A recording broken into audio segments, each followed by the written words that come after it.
Everyone, তোমরা সব কেমন আছো? আশা করছি ভালো আছো আর তোমাদের ভালোবাসায় আমিও সুস্থ আছি। আজকে খুব সুন্দর একটা টপিক নিয়ে আজকে তোমাদের সঙ্গে আলোচনা করব। আমাদের মাসিকের ডেট আসার আগেই আমরা কিভাবে বুঝবো যে এ মাসে আমাদের কনসিভ করেছি নাকি আমাদের পিরিয়ড হবে। আমি মেনলি আজকে 7টা পয়েন্ট নিয়ে আলোচনা করব। এই 7টা পয়েন্ট তোমরা শোনার পর তোমরা বুঝতেই পারবে যে তোমাদের এ মাসে কনসিভ হতে চলেছে নাকি পিরিয়ড। তো চলো কথা না বাড়িয়ে শুরু করি। সমস্ত কাজবাজের মাঝে সারা দিনে যেসব আমরা কাজবাজ সাধারণত করে থাকি সেই সব কাজের মাঝখানে হঠাৎ করে যদি আমরা দেখি যে শরীরটা খুব দুর্বল লাগছে, সেই কাজটা আমরা সহজেই করে ফেলি, কিন্তু আজকে সেটা করতে খুব ক্লান্তি লাগছে, খুব মনে হচ্ছে এই কাজটা আমার দ্বারা সম্ভব নয়, তাহলে তুমি বুঝে নেবে যে তুমি কিন্তু কনসিভ করতে চলেছো। তোমরা এটা দেখে সহজেই বুঝে যেতে পারো যে তোমরা এ মাসে কনসিভ করতে পারো। সেকেন্ড পয়েন্ট, জল পিপাসা পাওয়া। হঠাৎ করে দেখবে স্বাভাবিকের থেকে বেশি তোমরা জল খাচ্ছ, মানে তোমরা বুঝতেই পারছো না যে এতটা কেন জল খাচ্ছি, কিন্তু তোমরা এটা থেকে ধরে নিতে পারো যে তোমরা এ মাসে কিন্তু কনসিভ করার একটা লক্ষণ ধরা পড়ছে তোমার শরীরে। আমি কিন্তু এটা ভালোভাবে খুব নোটিস করেছি, এটা আমার মধ্যেও ঘটেছিল। খুব হঠাৎ করেই খুব জল পিপাসা পাচ্ছিল, খুব প্রচণ্ড পরিমাণে আমি জল খাচ্ছিলাম, স্বাভাবিকের তুলনায় অনেকটা পরিমাণে জল খাচ্ছিলাম, সেটা আমার কাছে খুব অস্বাভাবিক লেগেছিল। তো তোমাদের সঙ্গে সেটাই তুলে ধরলাম। কিন্তু তোমরা ধরতে পারো যে তোমরা এই মাসে একটা কনসিভের চান্স রয়েছে।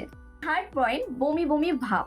তোমরা হঠাৎ করেই দেখবে তোমার কোনো খাবারে দেখবে অরুচি ভাব চলে এসছে, যে খাবারটা তোমার খুব ভালো লাগতো সেই খাবারটাই দেখছো এখন আর ভালো লাগছে না। তোমরা এটা দেখেও ধরে নিতে পারো যে তোমরা এই মাসে কনসিভ করতে চলেছো। ফোর পয়েন্ট হচ্ছে পেটে ব্যথা, পেটে একটা ক্যাম্প হওয়া। এটা কিন্তু আমাদের প্রত্যেকটা মেয়েরই প্রত্যেকটা মাসে কিন্তু এটা হয়ে থাকে। এবার তাহলে আমরা কিভাবে বুঝবো যে এটা কনসিভের পেন নাকি পিরিয়ড? আমাদের কিন্তু সাধারণত পিরিয়ড হলে পিরিয়ডের ঠিক 2 থেকে 3 ঘন্টা আগে বা আগের দিন রাতে আমাদের পেটে, আর যদি তুমি কনসিভ করে থাকো তাহলে কিন্তু অনেক দিন আগে থাকতে, মানে ধরে নাও তুমি 6-7 দিন আগে থাকতে কিন্তু পেটের মধ্যে একটা অস্বাভাবিক একটা ক্যাম্প কিন্তু ফিল করবে, আর সেটা কিন্তু টানা হবে না, থেকে থেকে থেমে থেমে শরীরে খুব ভালোভাবে বোঝা যায়। তোমরা যদি একটু ভালোভাবে নোটিস করো তাহলে কিন্তু তোমাদের শরীরেও তোমরা বুঝতে পারবে যে এটা পিরিয়ডের ক্যাম্প নাকি কনসিভ। নাম্বার 5, এবার আসি পয়েন্ট নাম্বার 5-এ। আমাদের কিন্তু পিরিয়ড হলে সাধারণত মাথা ব্যথা হয় না, কিন্তু আমাদের কনসিভ করলে কিন্তু মাথা ব্যথাটা আসে। বেশিরভাগ মানুষেরই এটা হয়েছে, আমার ক্ষেত্রেও হয়েছে, তাই তোমাদেরকে এটা বলতে পারলাম বা জানাতে পারলাম। এবার আসি 6 পয়েন্টে, বেস্ট টেন্ডারনেস। এটা কিন্তু প্রায়শই মেয়েদের হয়ে থাকে, যেটা কিন্তু আমারও হয়।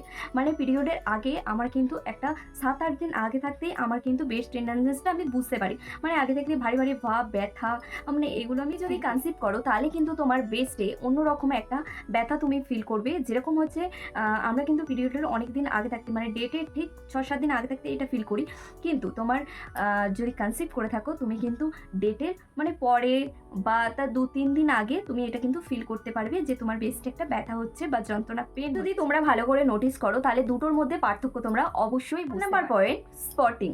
আমরা কিন্তু পিরিয়ডের আগে আমরা কিন্তু যদি হঠাৎ করেই দেখি, ঠিক ডেটের 1-2 দিন আগে যদি দেখি বা ডেটের দিনেও আমরা যদি দেখি যে একটা স্পটিং ঠিক 1 থেকে 2 ঘন্টা, এর থেকে কিন্তু বেশি না, এরকম যদি ব্লাড যায় আর তারপরে দেখা যায় যে পিরিয়ড আর হচ্ছে না, তাহলে তোমরা কিন্তু ধরে নিতেই পারো যে এটা কিন্তু তোমার প্রেগনেন্সির একটা সিগন্যাল।